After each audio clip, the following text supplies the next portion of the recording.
But it's really interesting that, when you put that same guy around pigs or sheep or goat or, raising chickens or something like that, that wall that human interaction creates between us is all of a sudden knocked down when you're dealing with animals in that same aspect.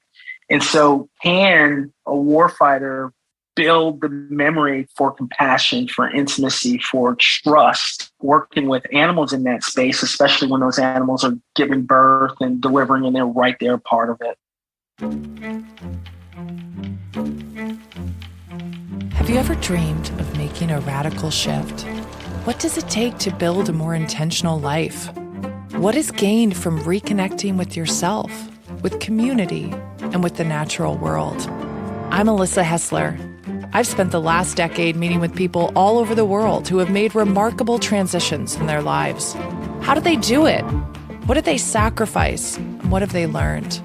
Stepping away from convention isn't easy, but we all have the power to reclaim the things that we've lost, to slow down, to change course, to create the life we want for ourselves and for future generations. The Urban Exodus podcast shares practical advice and inspirational words to embolden and guide you on your own journey. These are the stories of those brave enough to venture down the road less traveled. This is the Urban Exodus. Urban Exodus is community-supported programming. Please consider sponsoring an episode or making a contribution so we can keep these conversations going. The easiest way to contribute is to click the support button on the top of urbanexodus.com. You can also become a member of the Urban Exodus community to peruse our archives of hundreds of photo stories and interviews of people who left city life, or subscribe to Apple Podcast Premium to have access to bonus episodes, our rapid-fire interviews with guests, and our new mini podcast, Ditch the City, where I answer listeners' questions and offer practical advice on a whole myriad of topics. If you have a question for an upcoming episode that you'd like us to consider, please send us a DM on Instagram or through our Contact Us page. Thank you for helping me continue to do this work. I couldn't do it without all of you. And if you haven't already, we would really love it if you'd leave us a 5-star review on Apple Podcasts or Spotify or whatever service you listen on. And please recommend Urban Exodus to your friends.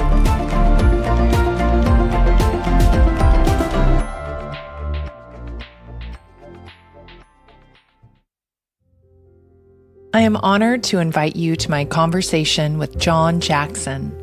Jon is a former U.S. Army Ranger who served 6 deployments in Iraq and Afghanistan. And in 2014, he built and founded Comfort Farms, a 20-acre farm in rural Georgia, as a place to help veterans on their journey of reintegrating into society after serving. Readjusting to civilian life was a challenge for Jon. He did not find hope or help in the traditional system serving veterans. Each year in the United States, thousands of veterans die by suicide. And in starting Comfort Farms, he aims to bring that number down and provide a space for vets to work and heal together. Agrotherapy describes the practice of healing through the soil, and it is what Jon hopes to pass on to every vet who stays at the farm. Jon's other passion is seeds. On Comfort Farms, he is growing varieties of heirloom vegetables that are either rare or near extinction. He is working on building out an heirloom seed company and is currently writing a book on the experiences he went through while chasing his African lineage through seeds. This is a story about service, sacrifice, and the healing powers of nature.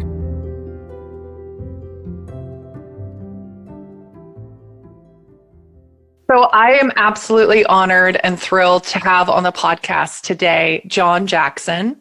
Jon Jackson served 6 tours of duty as an Army Ranger, and when he returned back to the States, he started Comfort Farms. And I'm going to let Jon talk about what Comfort Farms does, but as the daughter of a veteran and the sister of a veteran, I so appreciate you and what you've dedicated your life to. And I'm really excited to get the opportunity to speak with you and to share your story. So thank you so much for joining us. Thank you. Appreciate that. First off, I wondered if you could just share a little bit of your personal backstory, where you grew up and the journey really to where you are now. I grew up in Jersey City, New Jersey, and I was a city boy, but both my dad, who was from LaGrange, Georgia, and my mom, who was from Liberia, Africa, they met, and I was born in that place. I grew up with a lot of, Southern culture and African culture, really kind of mixing in the space with very traditional family and, and different views on the world. Is a lot of my other counterparts. I was fascinated with food as I start, getting older.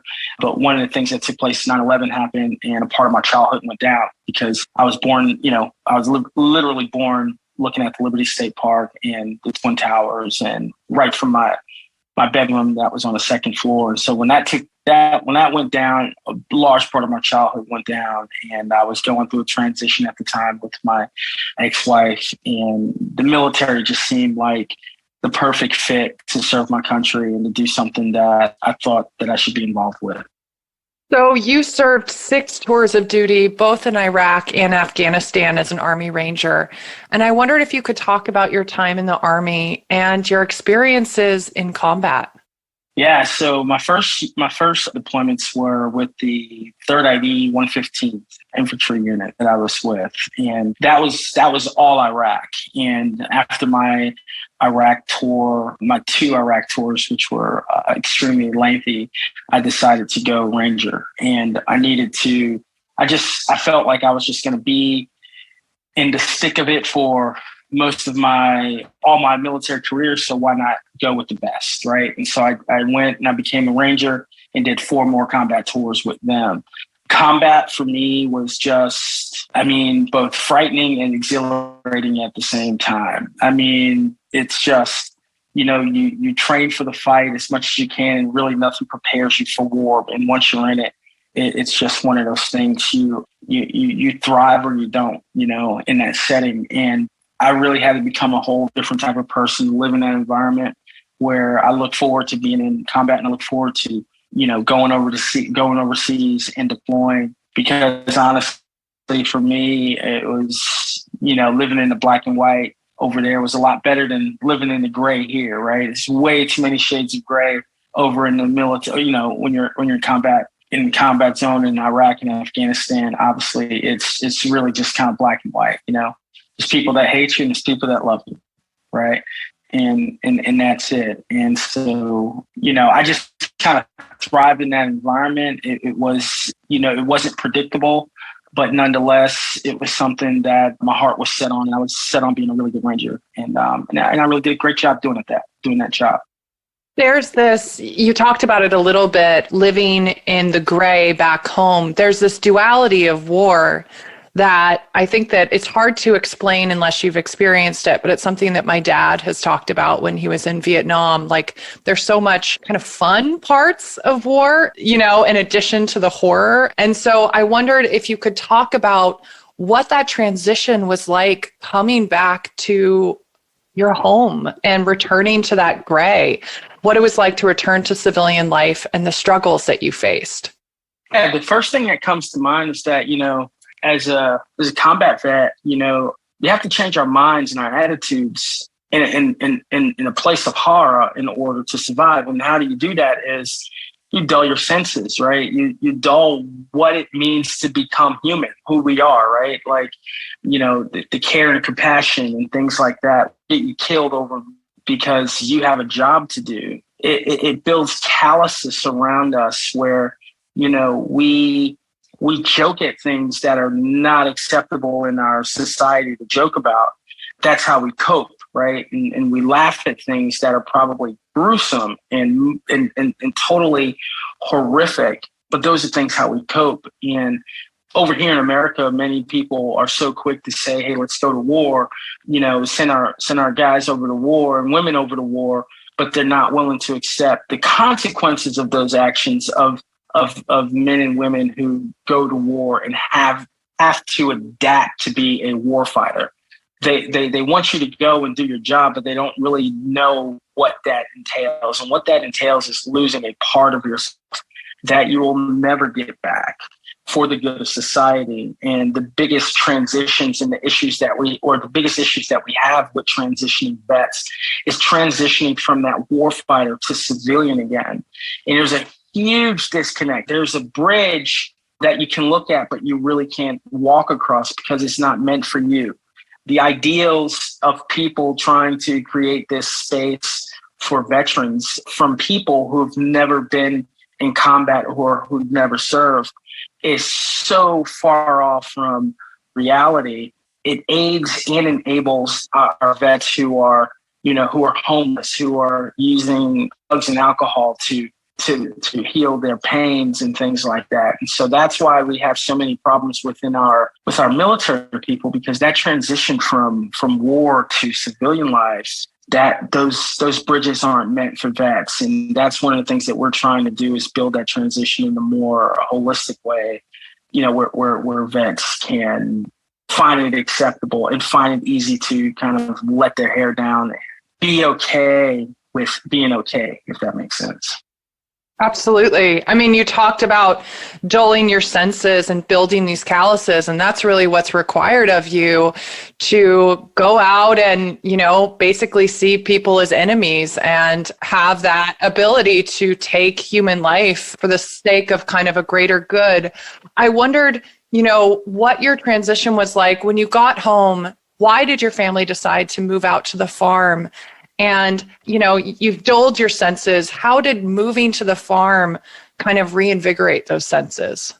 So for me, I had no plan in place. The VA was not a place that I could find confidence in due to the turnover of therapists that were involved. You meet one great therapist you really, really like, and you're ready to start this process of opening up Pandora's box. And then you come back and there's a new therapist that wants to start over at the same place. And then you come back and there's a new therapist, and then a new therapist, and then a new therapist.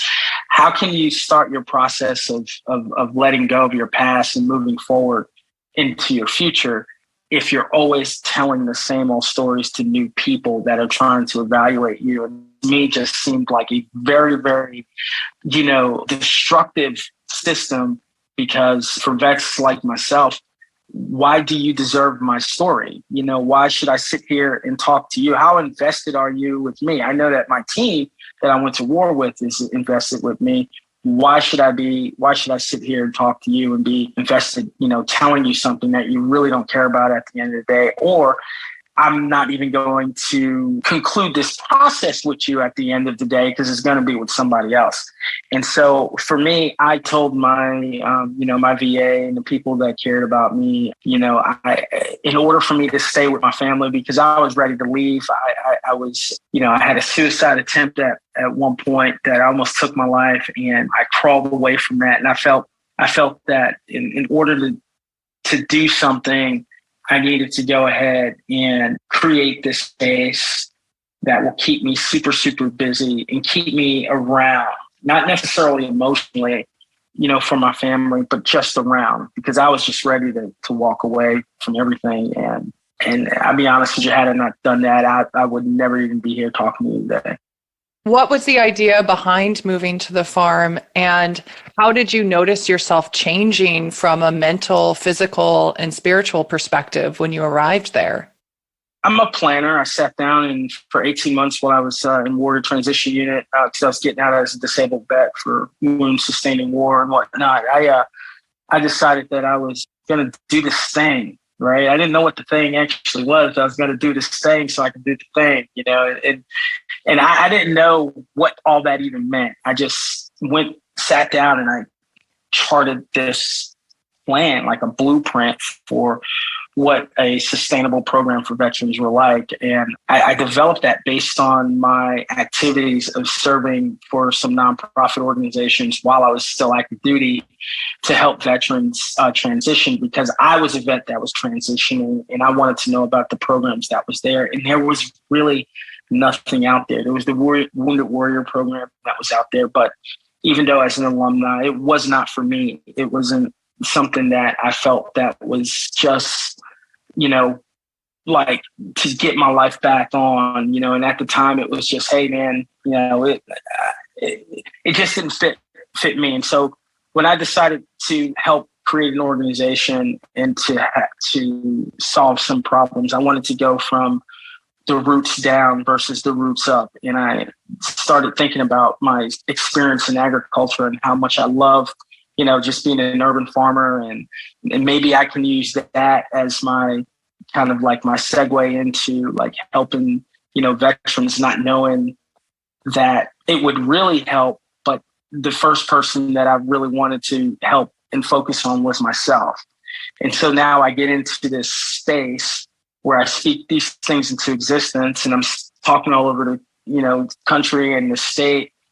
And someone heard me talk, and they had a program very similar up here in Milledgeville, Georgia, where they were helping homeless people and drugs and alcoholics to kind of get their life back together. And they asked me if I was interested in doing my program there and help supporting them by running a thrift shop to help support their program. And they would give me use of this land that was not a farm. And I was like, I had no experience farming, had no experience doing anything. And I'm like, oh, hell yeah, let's go do it. So it wasn't exactly, hell yeah, let's go do it. But it was more or less like, you know what, this is going to really challenge me every single day to do something. And I did it with the help of my board, who kind of talked about the benefits of it. And I just settled on it. And I told my wife, I said, hey, you know what, why don't we go and do this thing? And here's the plan. This is what I'm going to do. And she's like, girl from Indiana. She was like, what? And I'm like, yeah, and it was, I just felt like, I don't know. I just felt like we were going into the unknown, to a place that we've never been. And the only thing I had to rely on was my impeccable work ethic and just nobility to people that I serve, and making sure that the mission is at the top of everything. And those are kind of like the three fundamentals that I had to kind of make sure that this is what I'm going to do, not knowing anything. And so when I got to the place with this land, remember I was an urban farmer, just farmed in the city. And so now I'm like with 20 acres, it felt like someone gave me that small country, to really work with. Yeah. So, and that's where it was. There was no infrastructure. There was nothing. It was just fallow land. There was just grass. And there was a lot of these rinky-dinky trailers all over the place, and a bunch of garbage that transient people tend to bring with them and leave. And it was like, okay, I'm going to make this into a farm, but I don't know what a farm is. I mean, building a farm from scratch is no easy feat. And then running a nonprofit is no easy feat. You're saying what the early days kind of looked like, but over the last couple of years, how has your mission and offerings evolved? And how have you navigated through these periods of growth and evolution? Oh, man.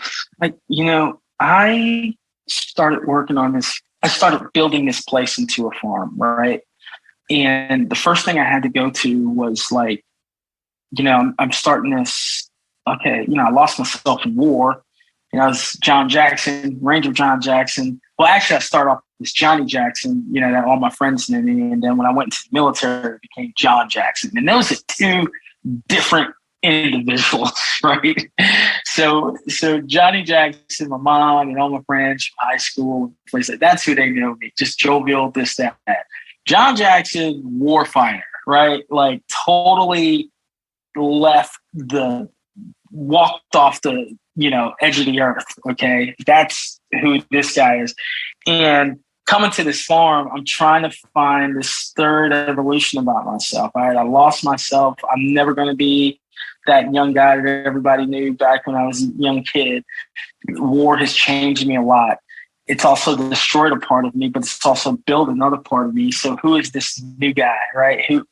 That's literally this, when I try to help vets understand this, like you're going into this place, And so I kind of like it to like the caterpillar, the cocoon, and the butterfly, right? So it's like, in a war, you're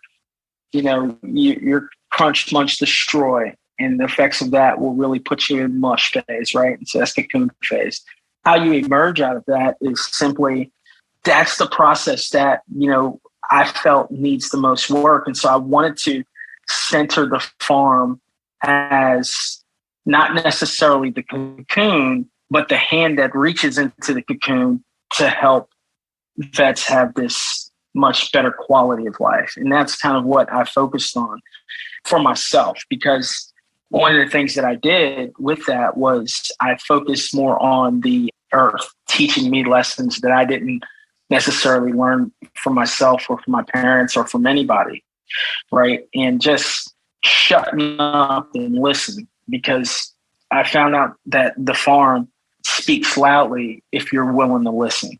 And listening to beings and things that aren't necessarily talking their language, but teaching you a lesson has been the most fulfilling part of my life. When I'm depressed, when I have anxiety, I run to the farm. I get work, I get busy. People can't believe that as the owner and the founder, you will probably find me in a pig pen scooping pig crap out.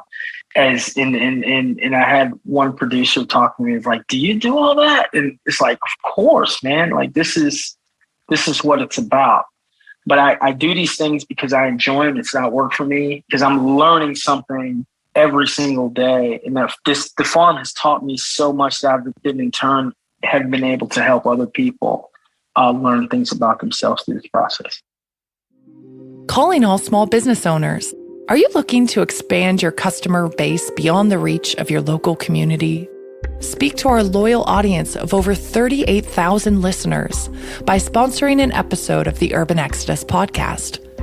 For more information, visit urbanexodus.com/podcast. I know that the name Comfort Farms is a tribute, and I wondered if you could share the story behind the name. My ranger buddy, Kali Comfort, he got killed on May 2010 in Afghanistan. He was a really good dude and really likable guy and an exceptional leader.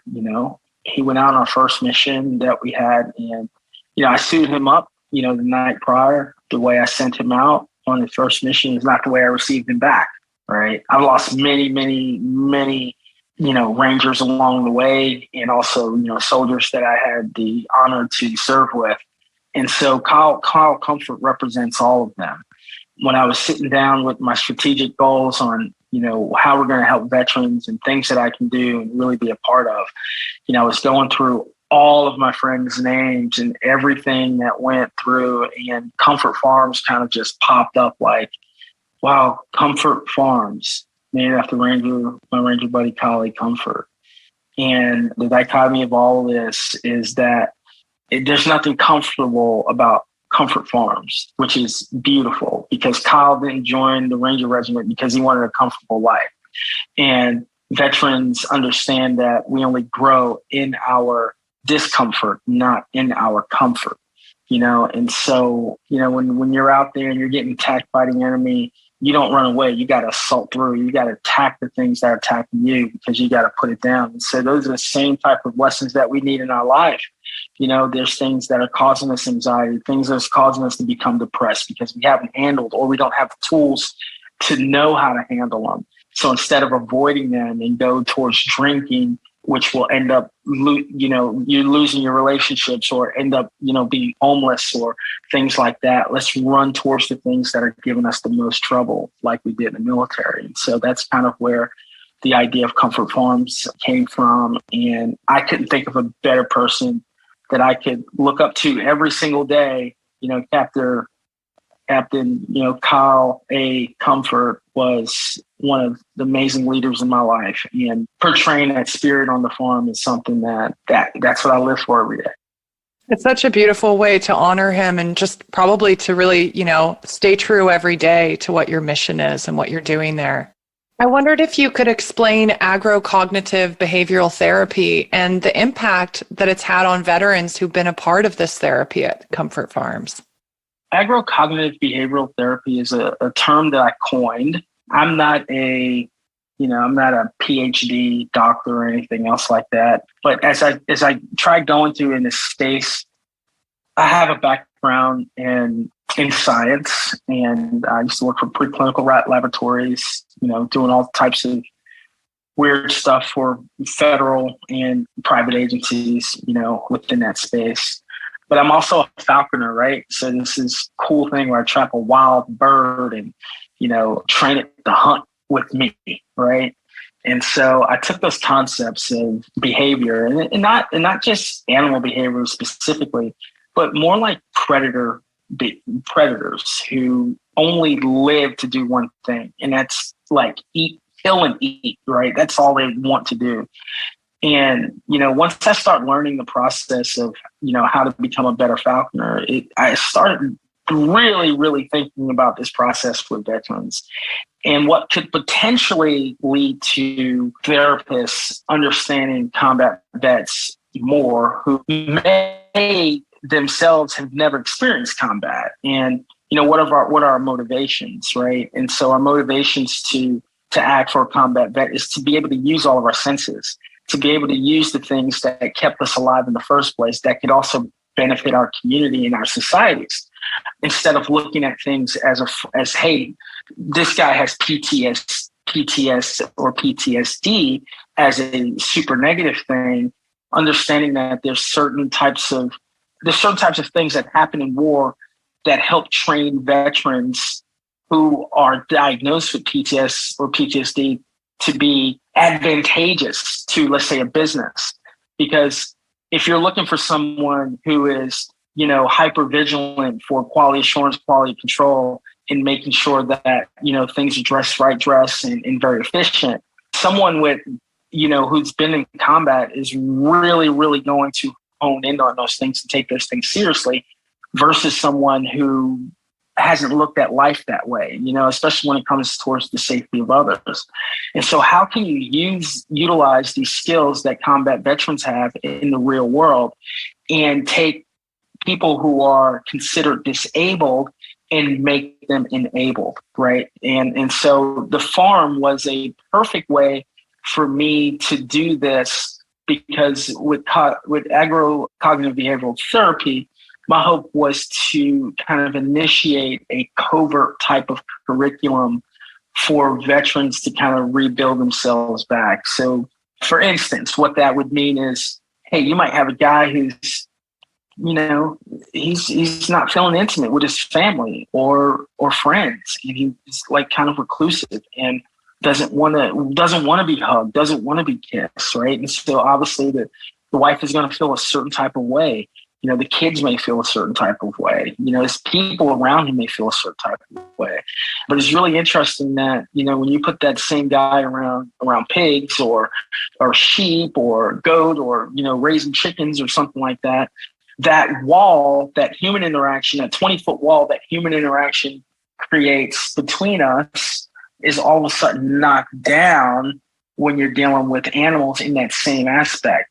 And so can a warfighter build the memory for compassion, for intimacy, for trust, working with animals in that space, especially when those animals are giving birth and delivering and they're right there part of it? Can that build the bridge for those things that make us human? Apparently those animals have to go back and get slaughtered. And it's so interesting when I have vets who have worked in this space where they've had to slaughter animals for food that they end up crying. They haven't cried in war for so long, but yet now they're feeling this very compassionate emotion about this one animal that they know has to go to slaughter. And for me, that's kind of like groundbreaking, right? It's to feel human again. And so, like I said, this isn't a thing that's like being practiced in our medical, arena. But I think if there are therapists that are willing to step out of their comfort zones and explore some non-traditional and unorthodox ways of helping veterans, I really think connections can be made on that. Oh, it's so beautiful. I think that they're reconnecting with animals is a way of rebuilding those synapses, right? Like the calluses that have been formed, and it's hard to do it with human beings because there isn't that shared experience, right? Yes, absolutely. Absolutely. And animals are not going to care about your bad day. They're going to be grateful for you to see them every single day, right? They need to be fed. When storms hit, you got to go out there and build the shelters for them, right? We learn these things, and there's a lot of things that I talk about with vets. It's like, we can't build our shelters in the rain because it's dangerous. We have to build them on the good days and take advantage of those good days. Well, that's just like us as individuals. The time to build our shelters is when we're having fun, and when we're good, and when we're paying attention to, our lives as like meaningful. Those are the time to build our shelter. Those are the time to build our networks, right? Because when the rain comes, it's going to come. You might just want to kind of, be alone, and you might just want to be able to take time to reflect. But if you haven't built anything around that, when the rain comes, it pours, and you're going to feel every single bit of it. And so I try to help vets understand that, just through farm life. Like, these are the things you think you're coming there for farming, but what Comfort Farms is teaching you is really, a lot of other skills to be human again. I don't have an actual number, but we've helped a lot of people.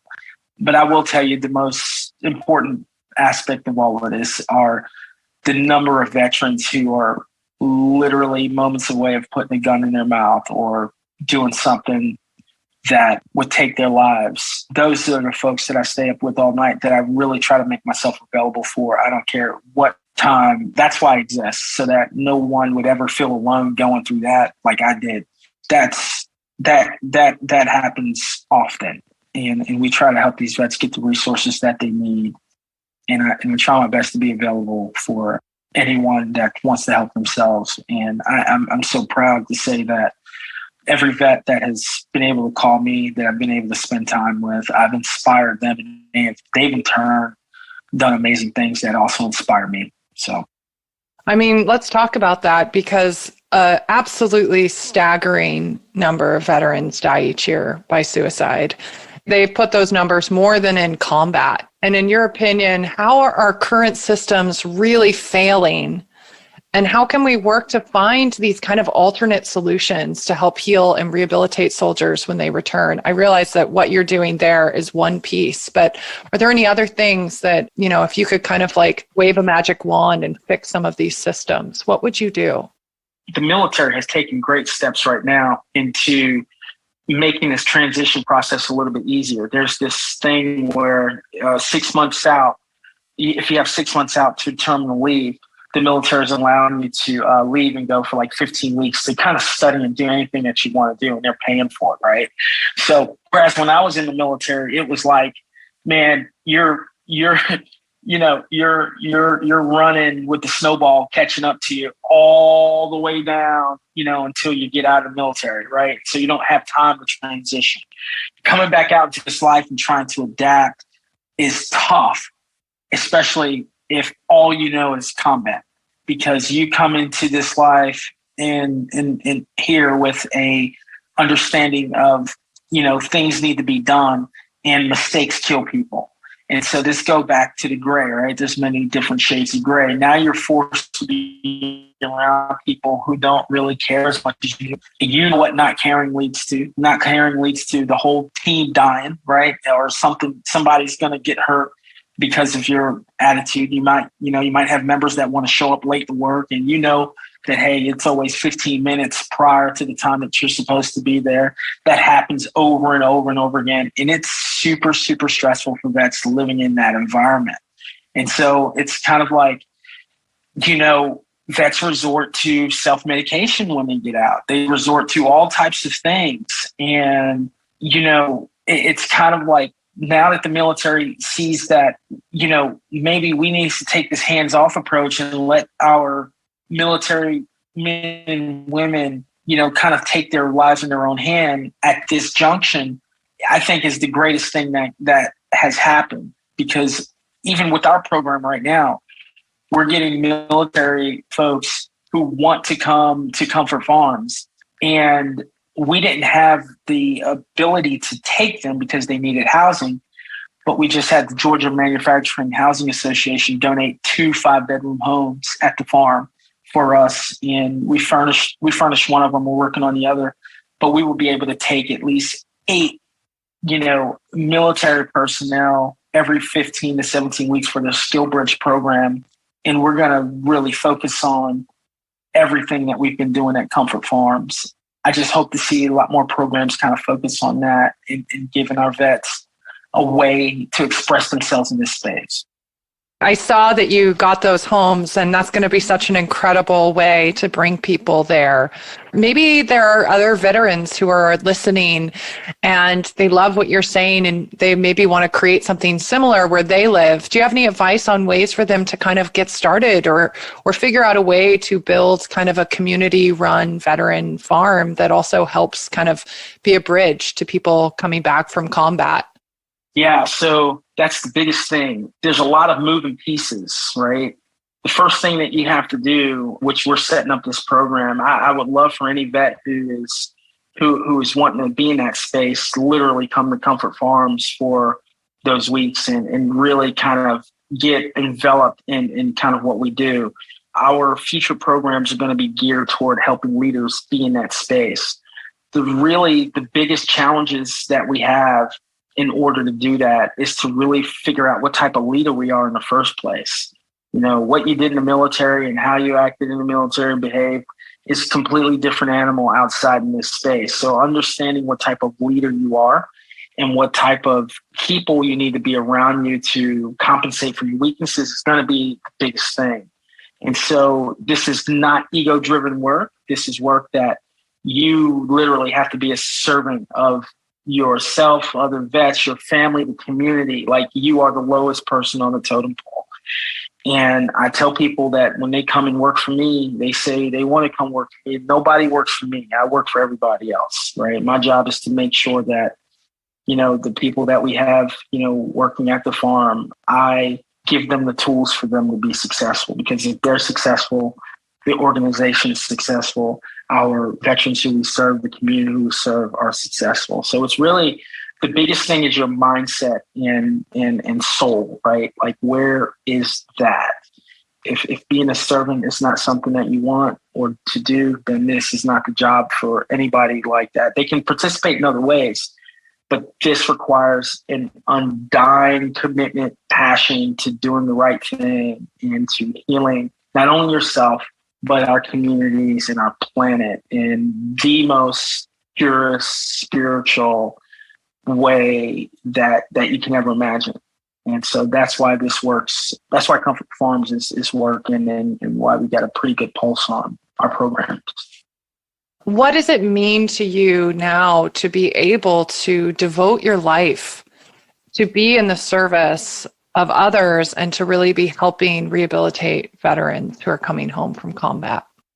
Well, I mean, it means the world to me. And, it literally, we represent 1% of the population that shoulders the security of this nation, and so when you are a servant, you're a servant, regardless of what you think, right? And regardless of what you do, everything is motivated by the service of others. And it's when we're not serving on the capacity that was as great, if not greater, than our military service, I believe that is when we start getting this spiraling down and out of control for, vets like myself who need a purpose.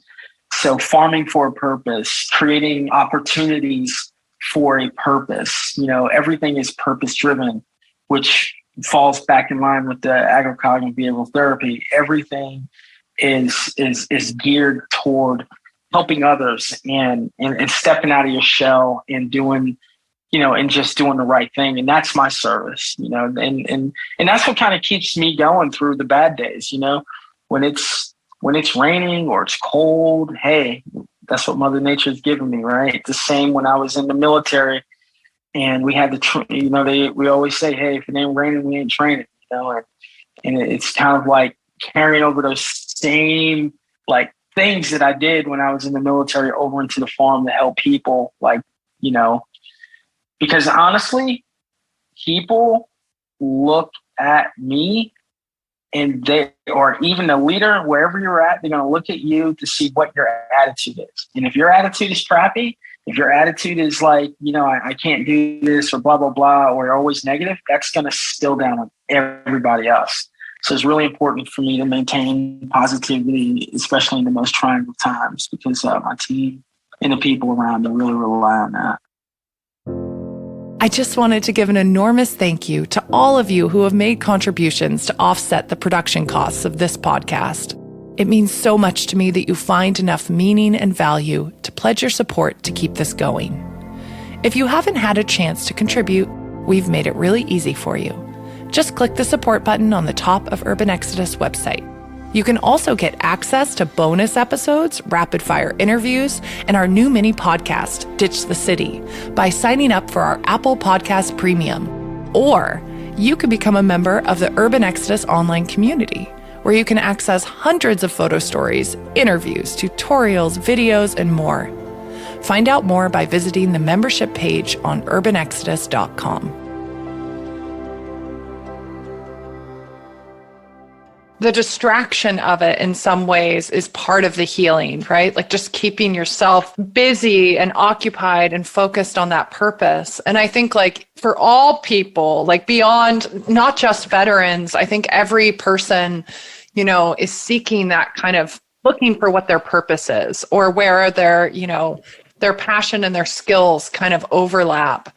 And I wondered if you had any advice for anyone who is looking for that, but they're maybe feeling overwhelmed at just the enormities of the problems that we're facing right now and feels like they don't have any power to make real impactful change. Big problems, right? Big problems require big solutions. And it is very difficult to put those things in place when you have a destination in mind, because it's, it does become overwhelming. Understanding that you're just a spoke on the wheel versus the whole wheel really helps, because we're just one part in the progressive way of thinking and healing process. We're not the thing, we're part of the thing.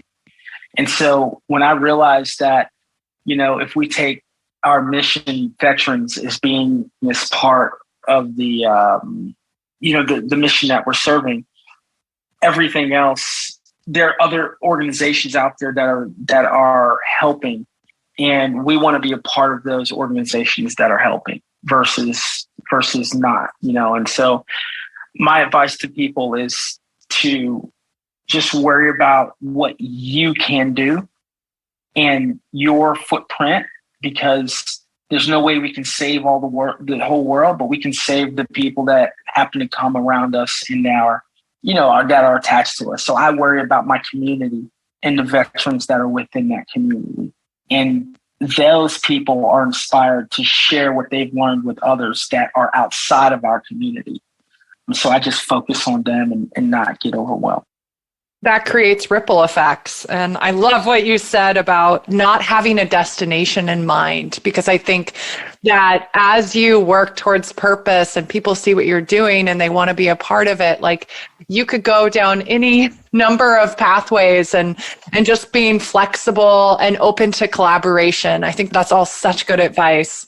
I mean, we're living in a particularly divisive time in our country. And as someone who's built something that brings to keep people together of all different backgrounds, I wondered if you had any advice on the best way to build bridges and foster meaningful dialogues and create community that isn't just one type or group of people.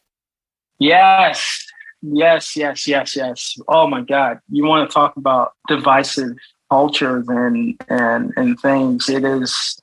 It is nuts. First of all, I think one of the biggest things that we've been able to do is separate the farm from our own personal political and social beliefs, right?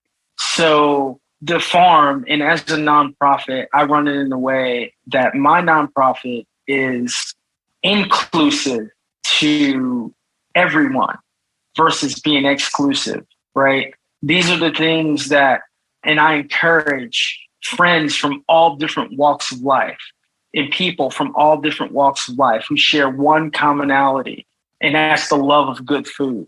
I've learned in Afghanistan and Iraq through some of the most craziest times and things like that, here we are fighting these people. And the one time that we are able to ever get some sort of diplomacy was when we sat down, broke bread, and ate food together, right? And so I came up with this thing that said, this belief of mine is that, food and music bring stubborn men to the table. Like literally, we could disagree on everything, but when we can share each other's food and we can tolerate each other's music, cultural expression, again, those 20-foot walls are broken down to 3-foot walls where I'm not making determination about an individual that I don't know. I'm actually, making decisions on a person that I do know who has a family like mine, who is interested in some of the things that I'm interested to. And I think that's kind of like the way that we come together. And Comfort Farms has done such an amazing job with bringing people to the table to break bread. And I have seen people who are on total opposite ends of the spectrum for political and religious actually sit down, conversate, and just, having the greatest time with one another. And it is so special and magical to see those things, especially when they become like good friends over Facebook and then, fight over politics and can't wait to get back to the farm so they can drink whiskey and have fun again, so those kind of things. I mean, I really think exactly what you said, food and music and conversation and people like won't even have conversation anymore. And there's like almost like, political like badges that people wear where they won't even communicate with one another. And I think that by creating those community spaces where people can maybe have some of their stereotypes broken down or challenged, that's where real change can be had instead of like yelling at someone. Yeah. And it's so funny. I'm conservative. I have followed conservative principles. And I remember talking to one of my conservative friends who's really, really conservative. And, I was telling him that, I believe in reparations, right? And he's like, what? And so his ideas about those things were totally one way until I really, really start talking to him about, literally, like, what does it mean to be Irish American or Hispanic American or all these American isms? And you look at each one of those cultures, and even his culture, Italian American, he actually looked at it too and was just like, wow, yeah, all these things are associated with my culture as being American. And then I asked him a simple question. I said, I'm African American. Please explain to me what is African about my American. And the light bulb went off. And I was like, exactly. I'm only African for what you told me I should be, not what my culture is. And I said, imagine you being Italian for what I told you that you should be, not what your culture is. And he actually started crying. Like he literally teared up because he was like, in his mind, like, how could people like have that ripped away from him, because he knew how much that meant to him. And that was what we had a conversation on that led towards, building what was broken, building what was ripped away, building what was torn down, right? Rebuilding those things. And so he was just very like, wow. But those are the only conversations that you can, we can have hard conversations and make them palatable, right? And I use our audience in Comfort Farms as a way to have those like really those conversations that you would see that would just lead to straight fights on social media. We have those conversations amongst ourselves and in very safe places where we all respect one another in a way that's just super uplifting. Absolutely. And I mean, when you are able to show the humanity behind someone and actually share your lived experience with them. And I just really appreciate that you are fostering community that is able to create kind of open dialogues and let people share experiences with one another. Because I think that that's the only way that real change can happen. Yeah, yes, absolutely. Absolutely. I run from nothing. The hardest conversations I run towards. So it's like, get ready. Absolutely. I would love if you could talk about the Les Pieds du Mont. I'm going to butcher this. I'm going to butcher it. Can you say it correctly? Festival. Yes. It's called the Les Pieds du Mont Festival. Boucherie okay. Festival. Yeah. I was trying to find like a veterans type event that we celebrate the lives and the sacrifices that our vets made. And I was just trying to do it in a way that was just super meaningful and run towards the things that, scare most of us. I had an opportunity to attend a few boucheries, and the Boucherie Festival is based on the French word boucher, means to butcher. Right. And so, down in Cajun country and throughout the world, people, they kind of butcher an animal on Sundays, and they make everything from head to tail. All the meals for the following week are going to be made with this animal. And so the next week, another family, provides the animal, and so forth and so on. So that kind of builds community. And so what we decided to do was how do we honor our vets? How do we honor the war fighters who came before us to do some great things, the sacrifices that they made for our freedoms? And so the boucherie for me was like, hey, this is it. This is the one event that I know that I can do for vets to really do it. And so we decided to claim the French. I live in the Piedmont region of Georgia. And so instead of calling it the Piedmont Boucherie, we call it the Les Pieds du Mont Boucherie, which literally means the butcher at the foot of the mountain. It's become an amazing event. We have celebrity chefs that come here every year to take part. A lot of people in the chef community close their businesses down and they just bring their teams out. And it's all because of really, really getting closer to the veterans, to the veteran community. We do at the Les Pieds du Mont Boucherie, we do an Inipi ceremony, a sweat lodge based out of the Lakota Nation. And we have this sweat lodge for our kill teams because we want their minds and their souls to be right. Last year, we also did a women's sweat only, which never happened. Even the lady from Lakota Nation has never done an only women's sweat. And it was powerful because it was with vets and non-vet women who were there, primarily veteran women who needed their own healing in a place to be able to talk up there on the top of our ridge, looking over the little fishing creek.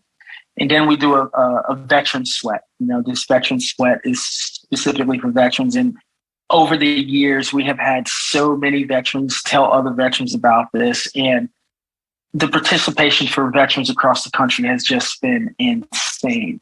And so this 3-day event is just a festival to reflect on the lives and the sacrifices of our veterans who've paid so much, but also the farmers who are also part of that 1% who give so much and toil so hard to provide food for all of us. And we pair them up with butchers and chefs who really bring the reverence to every single dish that community can be a part of. And so it's a wonderful, wonderful, wonderful festival that's small. We don't allow more than 350 people attendees there. So the chefs have to be invited by me to come in. I have to know them and see, how their spirit is, because we leave all of our egos at the street before you come up in the Comfort Farms, because there's no egos bigger than the ones of the boots. I got Kyle Comfort in the platoon standing up there in the middle, a beautiful display, a memorial of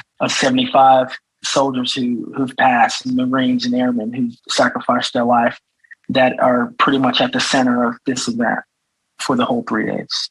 Beautiful. And you're going into your 6th year of this event, right? And it takes place in January? Yeah, so January 13th, 14th, and 15th is the boucherie for next year, 2023.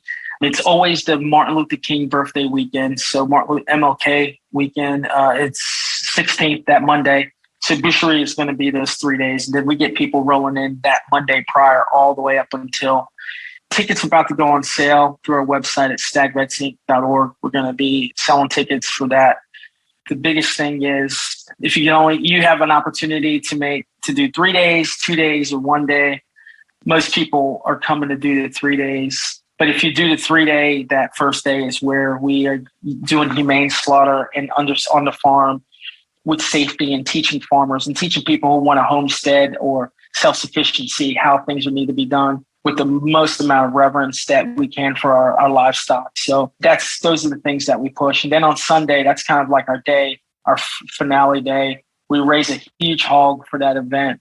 That's a really special time. If you can only make it one day, Sunday is the day to be there at 6 o'clock in the morning on Sunday for our service out in pasture. So that's a beautiful event that we do.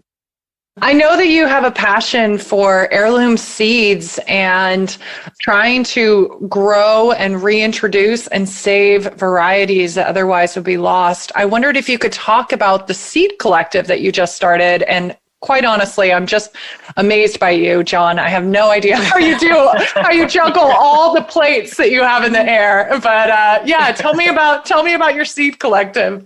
I started a small seed collective called Alkebulan Seed Collective. And the purpose of this was, like I talked to you about after war, trying to find ourselves.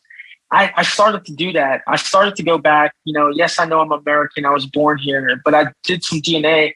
The only thing that I'm attached to here in America is a slave ship that came in on around the late 1600s to the early 1700s. And it was a slave ship that came in and it went to Virginia. So that's where my ancestors went to in Virginia from the slave ship.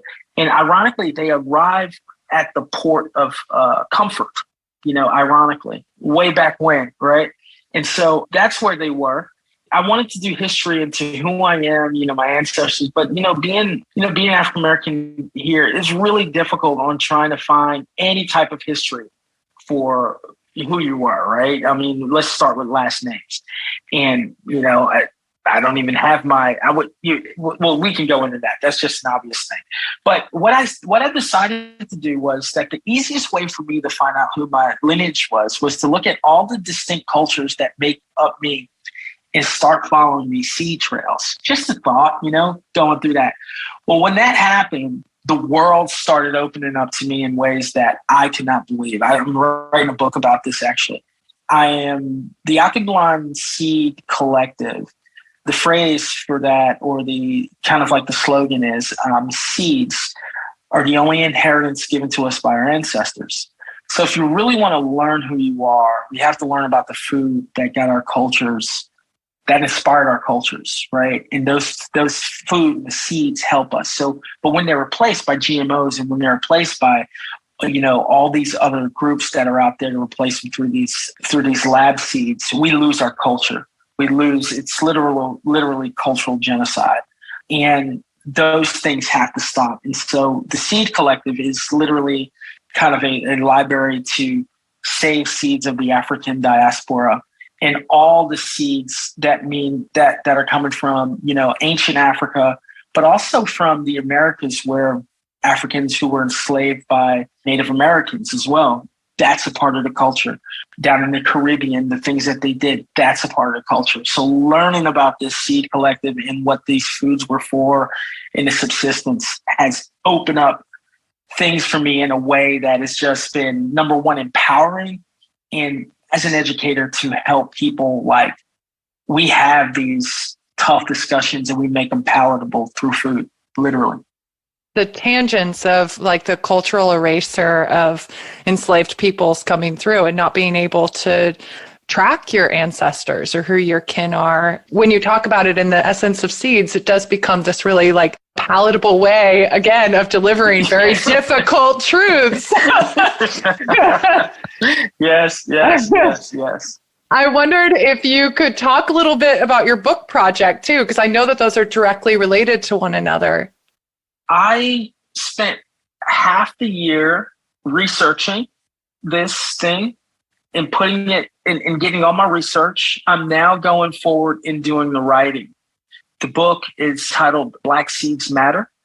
And it's one of these things where I'm going through my seed journey to help to talk to my ancestors through seeds, right? What were the lessons that I was not taught in school, right? Because through colonialism, my history only started with slavery, right? That's just how it is. When I was in private school in Jersey, it was just, hey, John, yeah, you're Black and it's slavery and Harriet Tubman. That was it, right?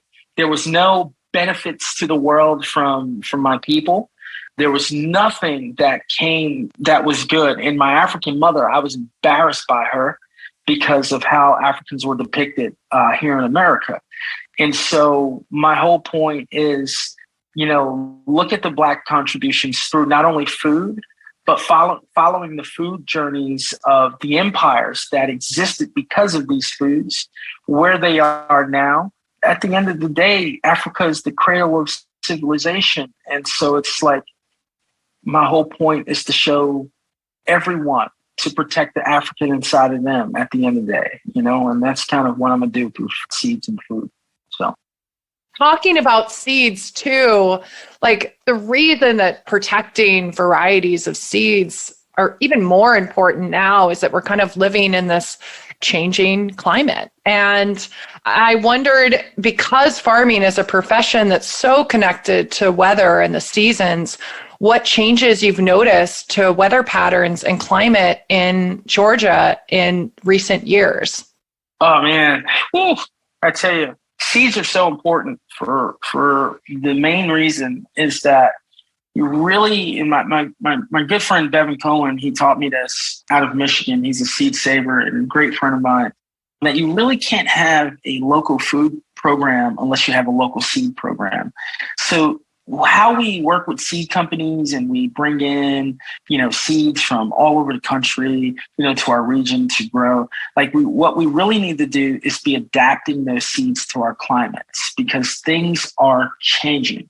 We're going to be experiencing cold in certain parts of the country that we haven't, drought in other parts of the country, and our seeds need to reflect that. And if we're not doing that on a regional, local level, we're going to suffer. And we just make more room for these non-viable seeds to come out from chemical companies that address those things not naturally. We even go further than that. Right now, I'm taking Dr. Elaine Ingram's course on the soil food web. So that way I could really understand, our soils and the microbes. When we pay attention to our soils more so than our food, now we're into a much deeper conversation on the sustainability of this planet. There was many indigenous techniques that extended out of Africa into Brazil and up into Europe and across into India and Asia that were developed for sustainability. And those are the kind of practices that old indigenous knowledge is what we need to go back to. The English language is one of the languages that separates our ecosystem from who we are. Like, we're separate. We refer to trees as things and animals as things and it, versus how indigenous people looked at them as spirits and beings, as part, like we are part of these things. And actually we're the lowest part of these things, not higher than anything. It really starts in how we educate our children. And, we're not asking people to, be tree huggers per se, but to really understand that, our planet is a living spirit. It has energy, and that energy exists in all of us. And we need to take care of that as not separate from it, but as being a part of it, as part of the ecosystem. And so our language needs to change. How we view things need to change.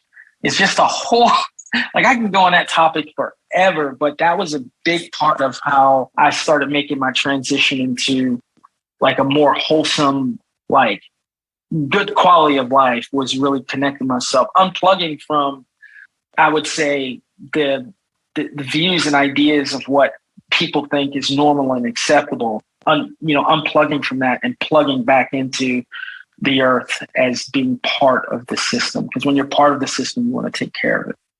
Oh, yes. And I think that is so much of what this project and the people that I've sought out to speak in this project is about. It's disconnecting from, in some ways people could call it capitalism. I know, again, that's another one of those trigger words that freaks people out, but it's like this idea of us being separate from the natural world and not being like a part of it, and putting hierarchies in place that we're at the top when really like we all have to function together.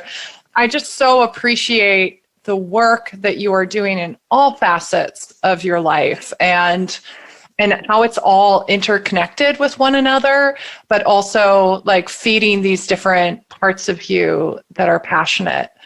What legacy do you want to leave behind for future generations? So that's a great question. I would love to, especially with my children, starting there first, to be ambassadors of the world just right underneath their feet, to really look at that, hey, they, in order to take care of the planet, that they have to take care of the soil that they're standing on, learn from Mother Nature, like all the lessons that are there, there's so many lessons, and apply those into our lives. They should be our foundation for teaching, for education, for compassion, for truth. Everything that we do to pursue excellence in a way that is just like natural and noble. I work hard with them to try to teach them the natural world in ways that I have not necessarily grown up learning. But because of this project, it has forced me to like really do some deep, like soul searching within myself for what type of human that I want to be. And I'm just trying to do my part by giving my children and my family to the world to make it better, in that aspect. So I do my job with my kids, because they're part of this world, and they're going to be our next, future leaders and policymakers. And I want them to have a really good foundation and truth of this earth, in a way that they can speak to it intelligently and keep their anger under control and inspire people, and also seek to be inspired by others. So that's what I want to do. How can people support your mission, learn more about your programs, and find you online, follow your journey? You can follow us at stagvetsinc.org, stagvetsinc.org. Sign up for our newsletter. We're actually undergoing a new website change relatively soon. So you can follow us there, Facebook and Instagram at Comfort Farms. You can follow us there as well. We post a lot. We're very active on social media.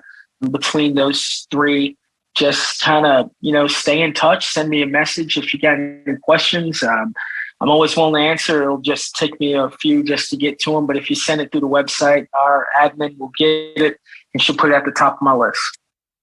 And do you have any advice for anyone that might be listening to this who knows a veteran that's struggling, on just the best ways to plug them into something to help them?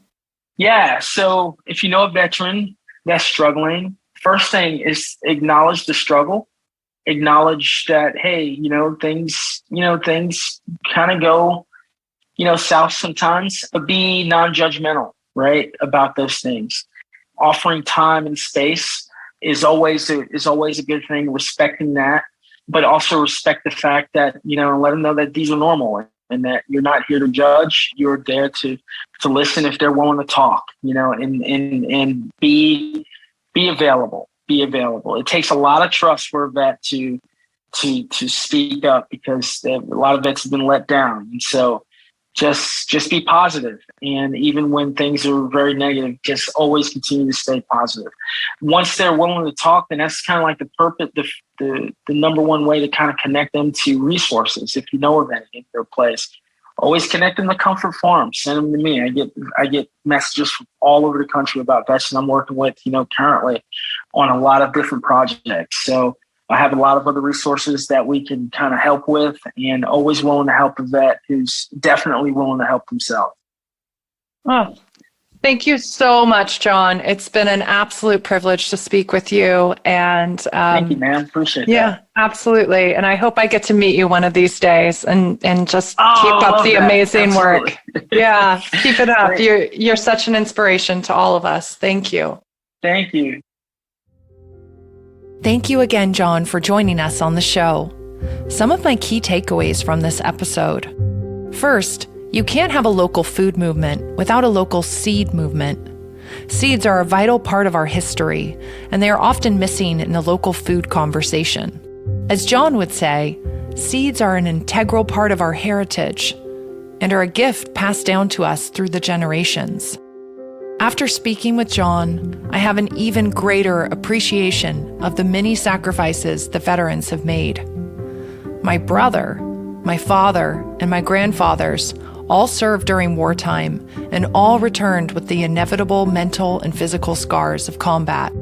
We need to support organizations like Comfort Farms, who understand what veterans are going through and can offer alternatives to heal and readjust to civilian life. And lastly, the healing effects of nature have no bounds. Hiking, agrotherapy, forest bathing, swimming, and the like. There's something so therapeutic, beautiful, and profound about the natural world. To donate to Comfort Farms, you can visit stagvetsinc.org.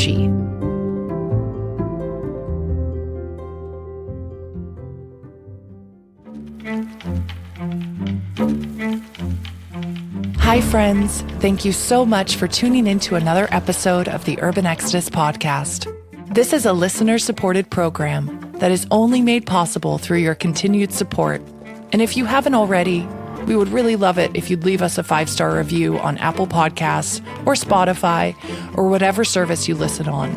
And please recommend Urban Exodus to your friends. An enormous thank you to my incredible producer, Simone Leon, and my amazing editor, Johnny Saul, and my music man, Benjamin Bethurum. And thanks to all of you for listening. I'm Melissa Hessler, and this is the Urban Exodus.